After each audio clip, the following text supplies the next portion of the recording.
Mateus, capítulo 7, ele fala, Jesus fala e diz a todos os seres humanos, diz a todas as criaturas, especialmente a mim,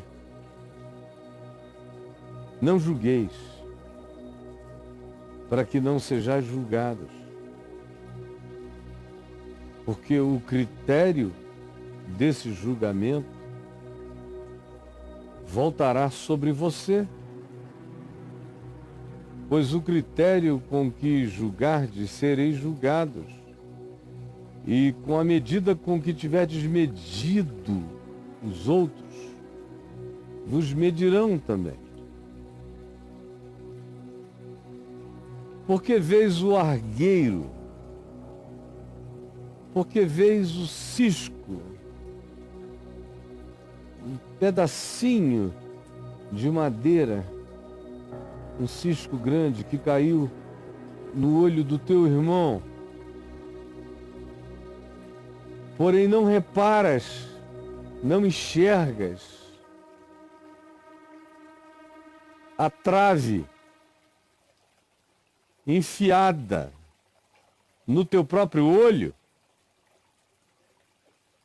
como dirás a teu irmão, deixa-me tirar o cisco do teu olho, quando tu tens uma trave enfiada no teu?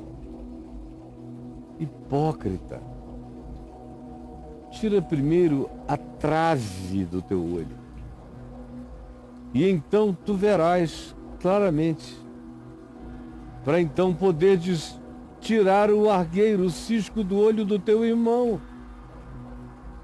Tira a monstruosidade da tua vida, do teu olhar. E aí tu terás melhor chance de ao teu irmão ajudar.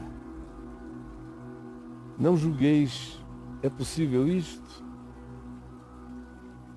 De que julgamento Jesus está falando? Nós não podemos viver sem julgamento, sem julgar, sem juízo,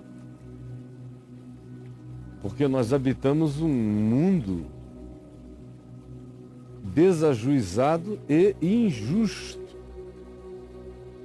É para isso que nós temos magistrados e juízes.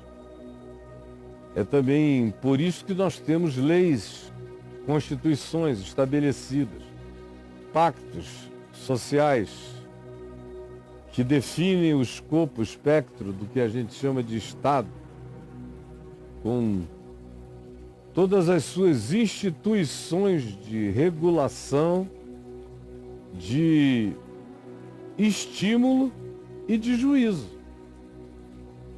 Você tem as que executam, você tem as instituições que legislam, você tem as instituições que julgam. Sob isso você constrói uma sociedade, um Estado. E se você for membro de um grupo social saudável, isso não vai sofrer golpes nem alterações. Manter-se-á estável e crescentemente melhor.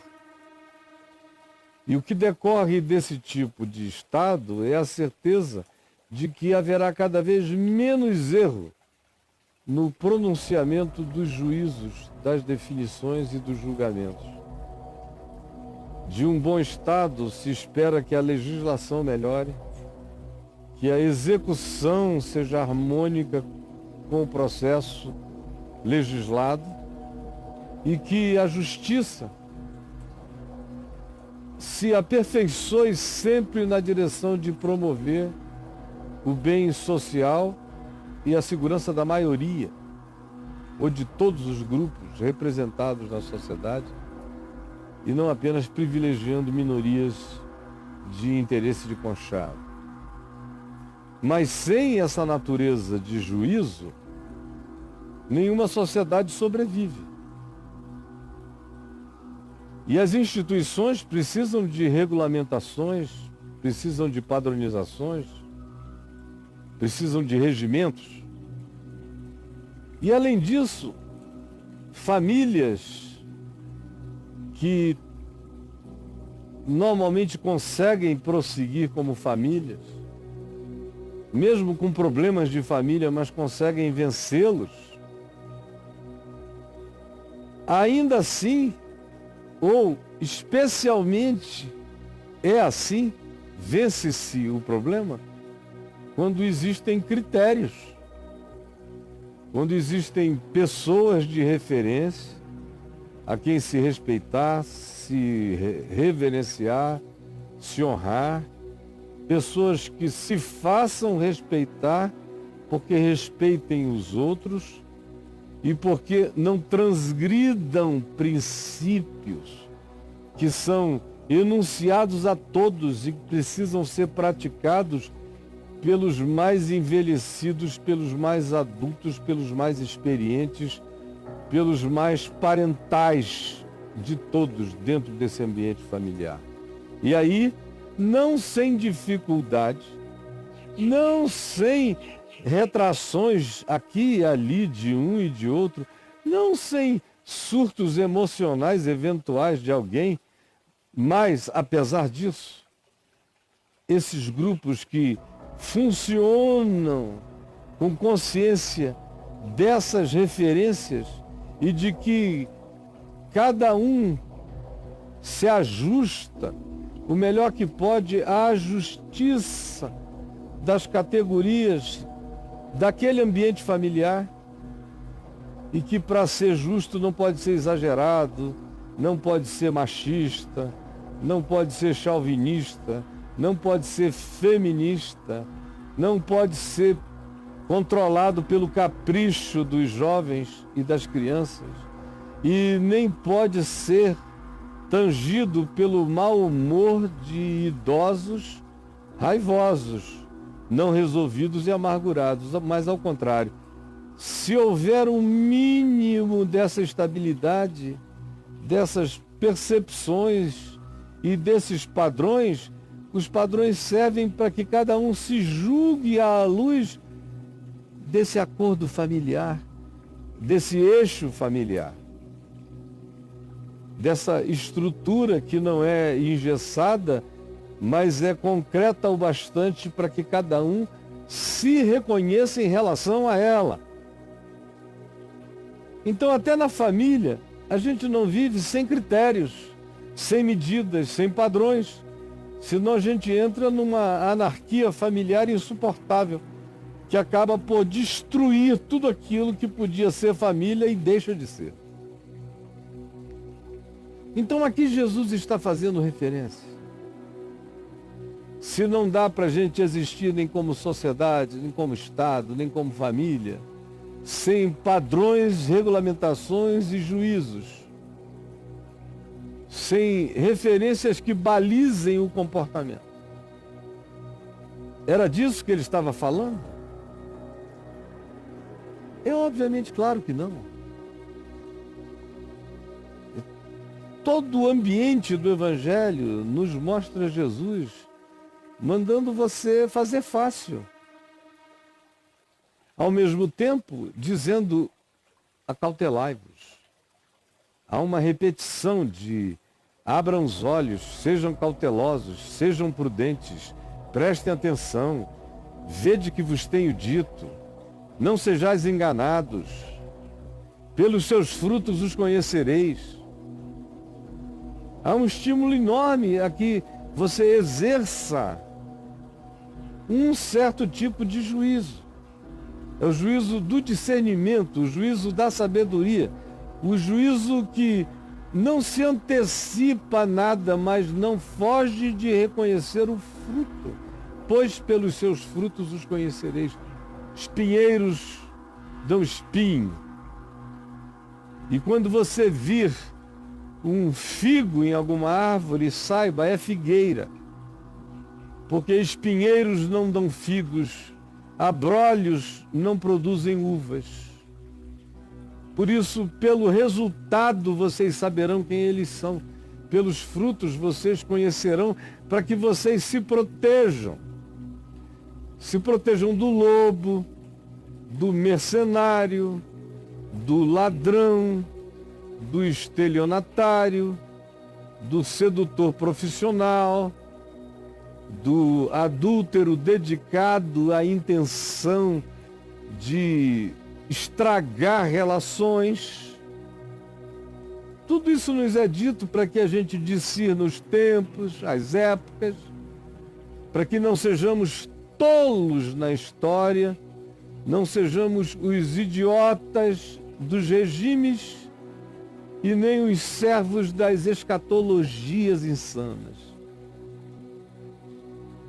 Por isso tudo e para isto tudo, Jesus disse tantas vezes: vigiem, abram os olhos, sejam prudentes, não durmam. A hora em que ninguém sabe, eis que essa será a hora em que o Filho do Homem virá. Não se impressionem com gente que diz Senhor, Senhor, porque nem todo que me diz Senhor, Senhor, tem a ver comigo ou entrará no meu reino. Não se impressionem com gente que diz eu curo, eu profetizo, eu realizo milagres, eu sou poderoso. Não deem a mínima para esse jactante. Prestem atenção em frutos do caráter. Vejam e observem quem ama, quem é leal, quem é fiel, quem é humilde, quem é simples, quem é servo, quem é íntegro, quem é pacificador, quem é generoso, quem é misericordioso, quem tem domínio próprio. Esse é aquele que me conhece, esse é aquele que carrega a minha natureza nele, porque ele dá o fruto do amor do meu espírito. Eu sou amor pelos frutos decorrentes do amor plantado no centro do caráter de um ser humano e que produz todas essas expressões de vida. É por esse fruto que vocês vão saber o que é o quê. Milagre não mostra nada. E na maioria das vezes o mundo está cheio de milagreiros mentirosos, falsos aproveitadores, estelionatários. Ou de gente que usa o nome de Deus, Senhor, Senhor, só como camuflagem. É pelo fruto que você conhece. E aí, você pergunta, se é pelo fruto que eu conheço, o que eu faço? Você só discerne. E evita. Evita o erro, evita a mentira, evita o estelionato, evita o engano. Se afasta desse caminho. Você não é chamado para parar de exercer reflexão que julga ideias. Eu penso o dia inteiro sobre conceitos e ideias que podem ser verdadeiros ou falsos. E eu sou chamado para exercer essa maturidade, esse juízo de discernimento conceitual. Eu só não sou chamado para aplicar condenações a pessoas. Eu não sou chamado, ao contrário, sou proibido.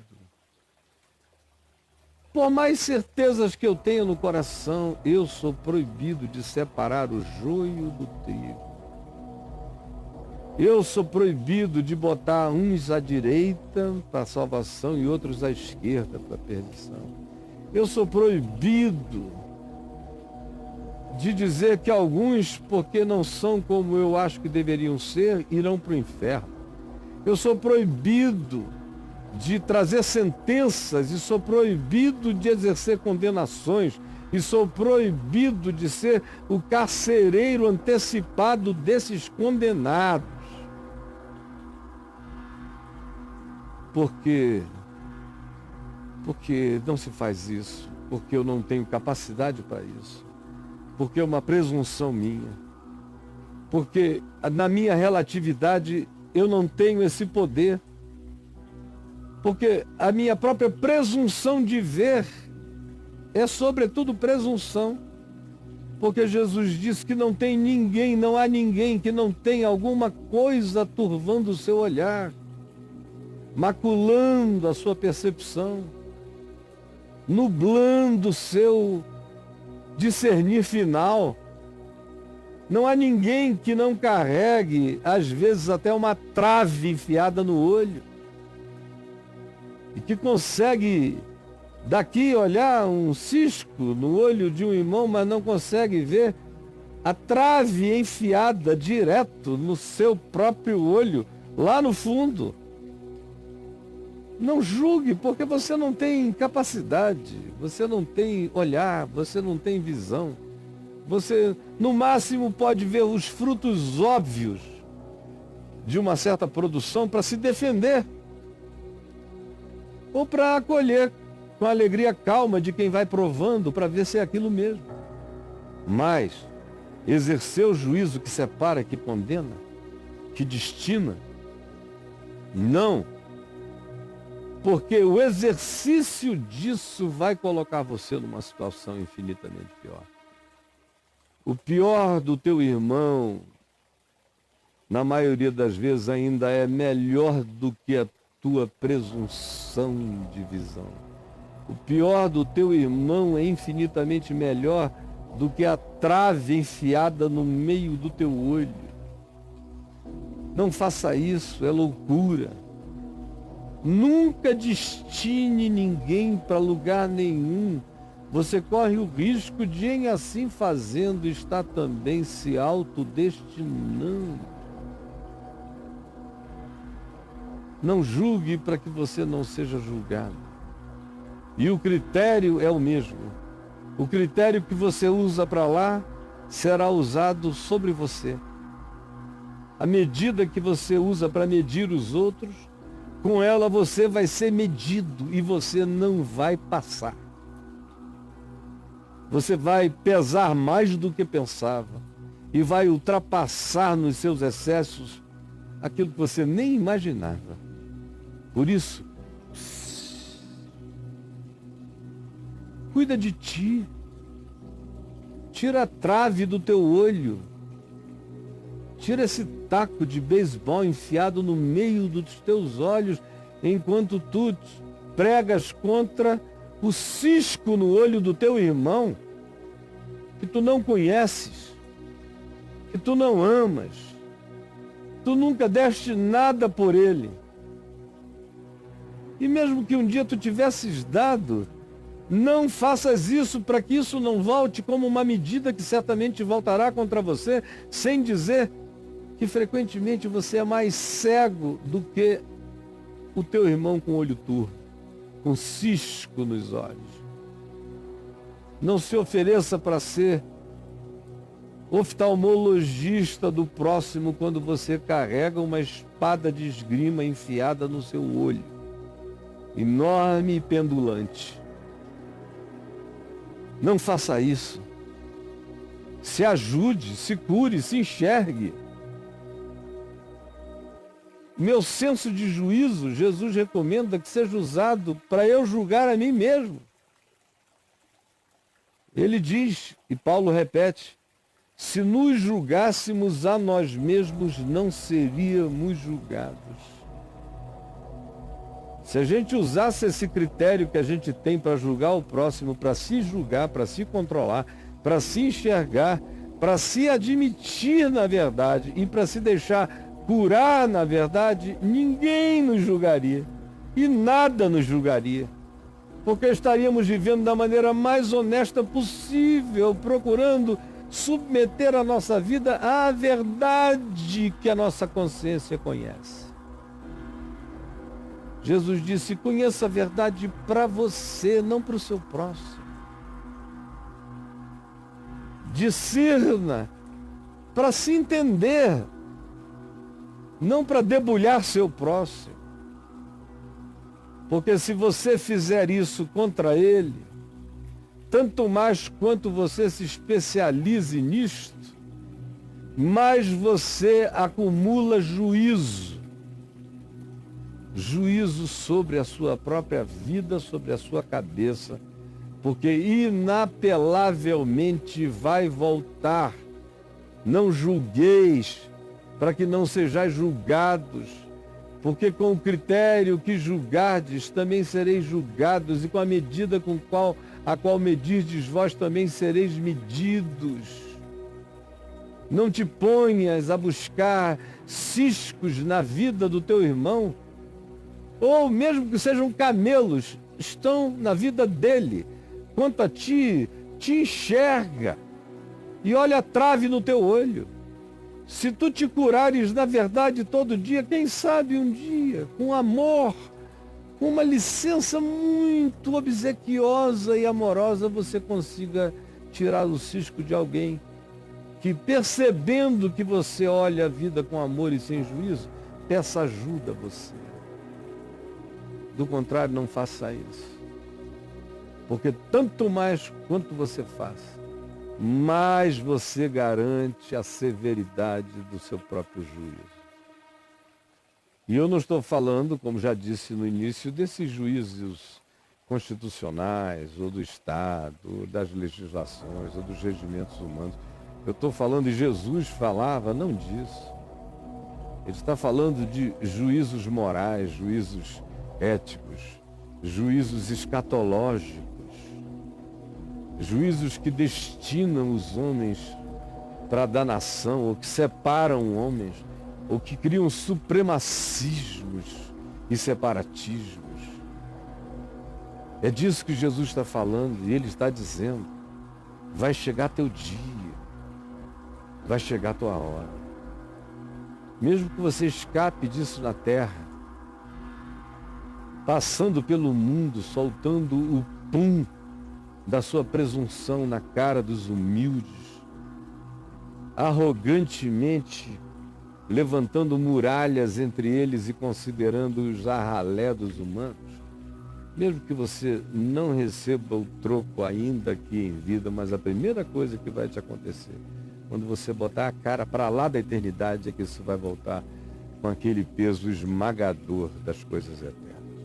Antes você tivesse sido disciplinado aqui, entre o berço e a sepultura, do que experimentar a angústia da alienação, da separação, do juízo, do menosprezo com o qual você julgou as pessoas e que vai voltar com categorias de qualidade eterna como experiência para a tua alma perversa.